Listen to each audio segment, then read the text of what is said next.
What's up, tol? Isang mapagpalang araw, mapagpalang hapon, o mapagpalang umaga, o tanghali, kung ano mang oras makita itong video na to. Ito kami ngayon ni Brad Dre, mga tol. Baka magtaka kayo. Hindi nasundan po yung video namin na in-upload namin. Sinadya namin, mga tol, na hindi mag-video patungo dito sa area na ito, sa location na ito. Kasi itong location na ito, mga tol, ito na po yung location kung saan napakadelikado. Nagkasigurado kami na nandito lang yung malapit yung mga anak namin ni Bradley at si Brad Carlos, o kung sino man bihag na hawak ng kalaban. Basta kung nandito pa ang mga bihag, nagkasigurado kami, mga tol, na magkikita namin. Kasi di naman yung anak lang namin yung bihag ngayon. Marami pong bihag na nahawakan ng kalaban sa ngayon, mga tol. At si Bradley nandun sa likuran ko. Kasi ngayon, mga tol, magulo pa talaga yung isipan namin. At di nga kami komportable sa ngayon bawat galaw namin, kasi bawat hakbang namin ay napaka mga tol, napaka yan, hindi ko ma-voice out sa sobrang gulo ng isipan ko. So, yung nasa kuwan talaga namin ay yung kaligtasan talaga ng anak namin, ng anak ni Bradley at saka si Brad Carlos. Makita man namin sila dito. Yung bawat galaw namin dito, mga tol, ay napakahalaga, kaya dapat ay hindi kami magkamali para sa kaligtasan ng anak namin, sa kaligtasan ni Brad Carlos.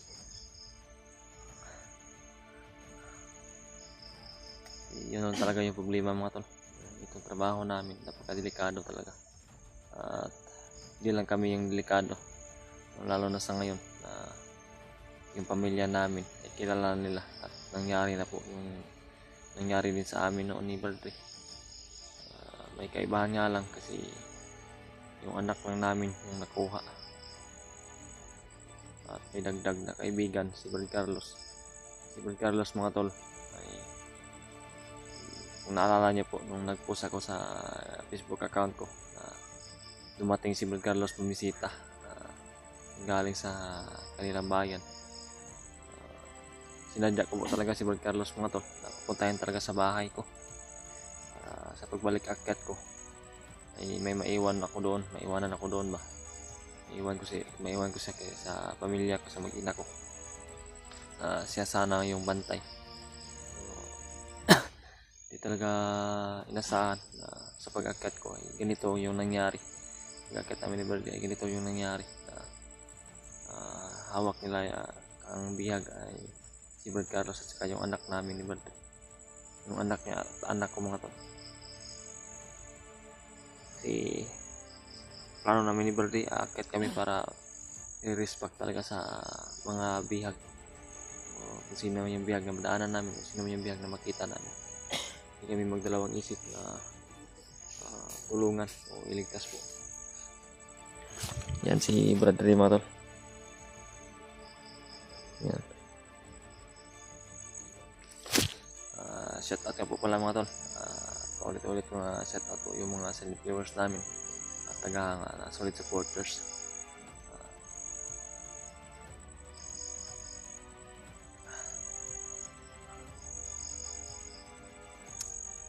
Mga tol, dito kami ngayon sa Kubat area, sa location na ito.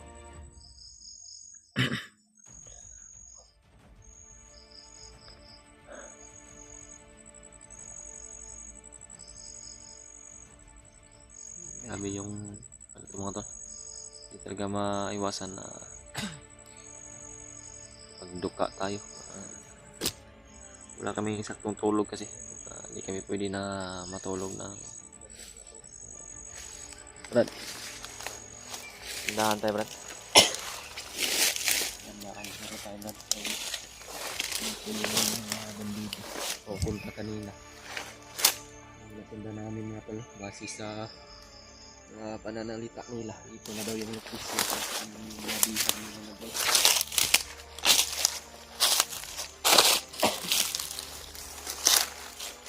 Hindi lang muna tayo gagamit ng barrel rod kung sakali na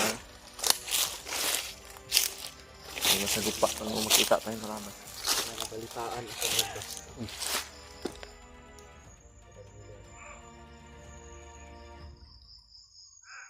Tama talaga yung kamrad. Delikado na yung buhay natin dito. Nawala pa naman yung baril ko ba? Ha? Kung nga, yun, tsaka nga po pala matol, yung problema po ni Bradley. Wala yung baril ko. Yung baril niya ay nawala po sa baka nahulog siguro yun.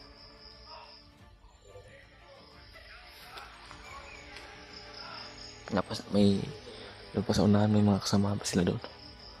At dito. At doon sa kabila. Yan o. Yan mga tol.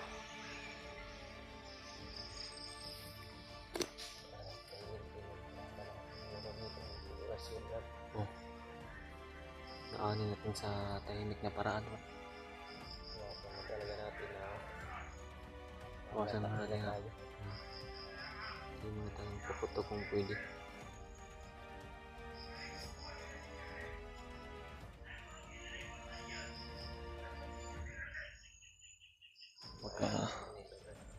Malayo siguro to, malapad tong area na to, bro. Malapad to.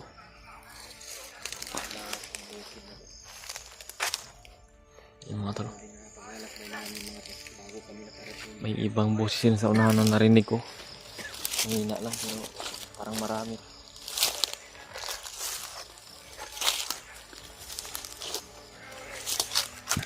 Yan mga tol.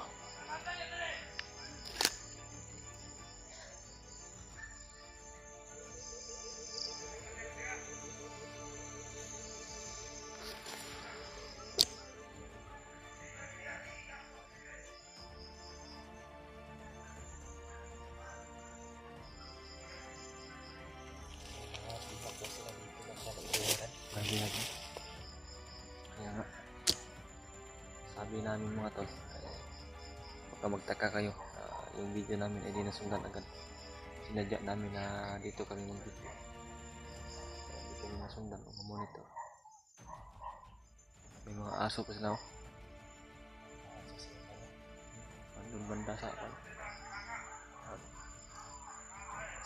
May mga aso banda na ilagad na mga bihag talaga dito na nilagay. Marami sila dito lang.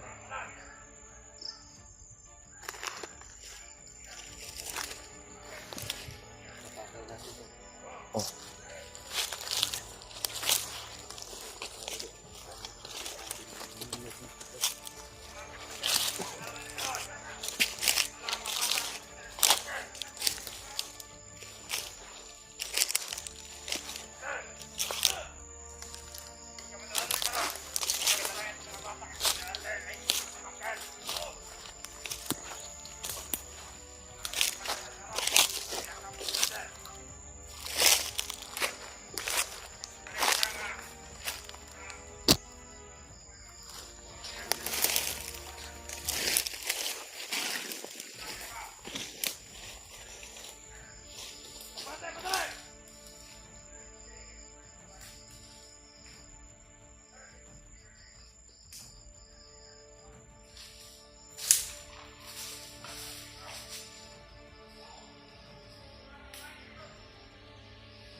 nakita namin ni brother.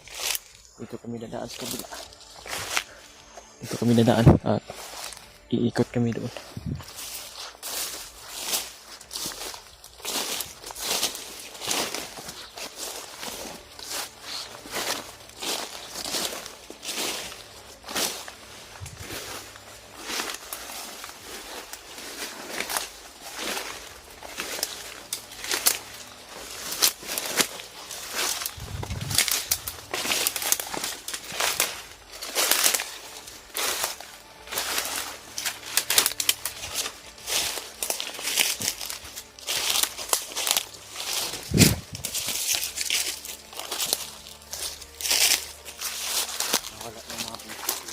Bigyan ko mahimik na.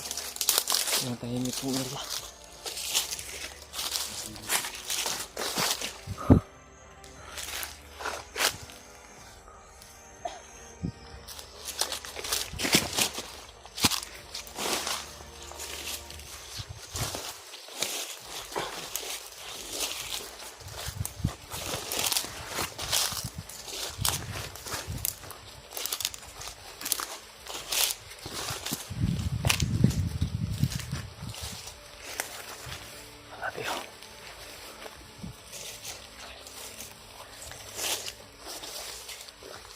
Nagdaan kami mga kasi biglang ko mahimik yung area. Nakakapagtaka po. Uy.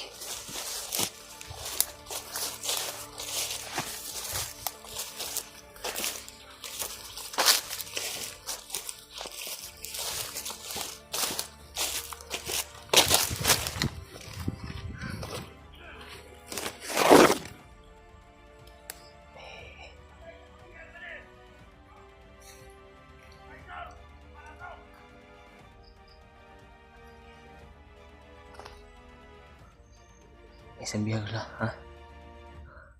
May isang biyagos lang na nandyan.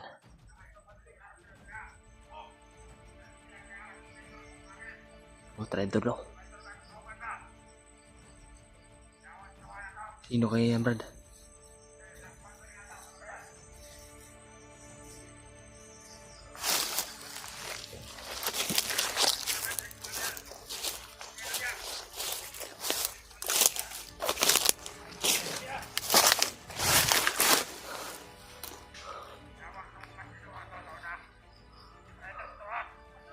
Traitor daw mga tol.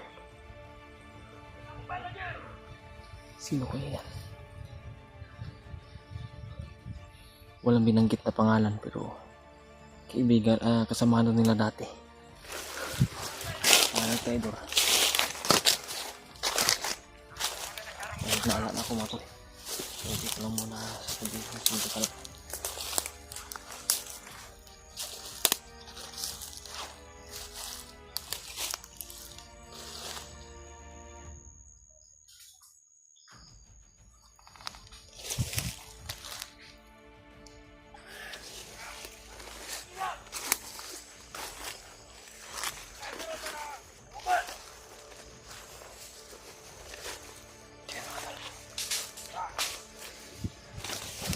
Ano yung biyag na?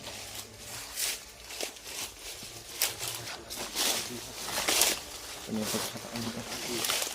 Basta napakita namin kung sino yung biyag na nandito.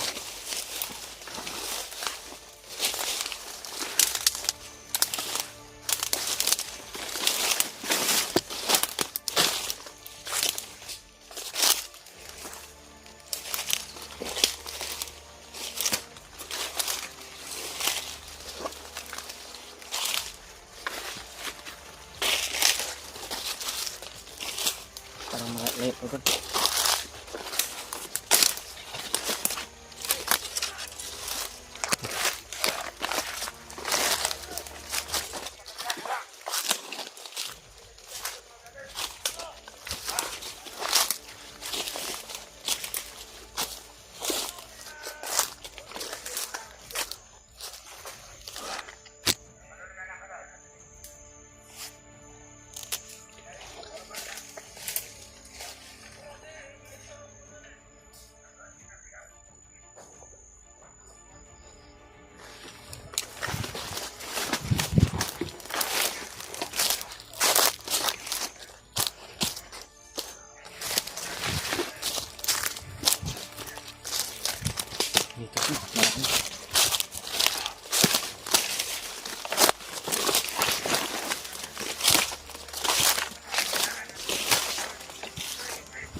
Carlos yan.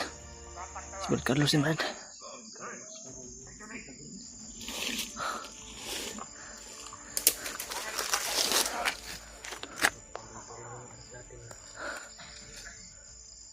Yan o.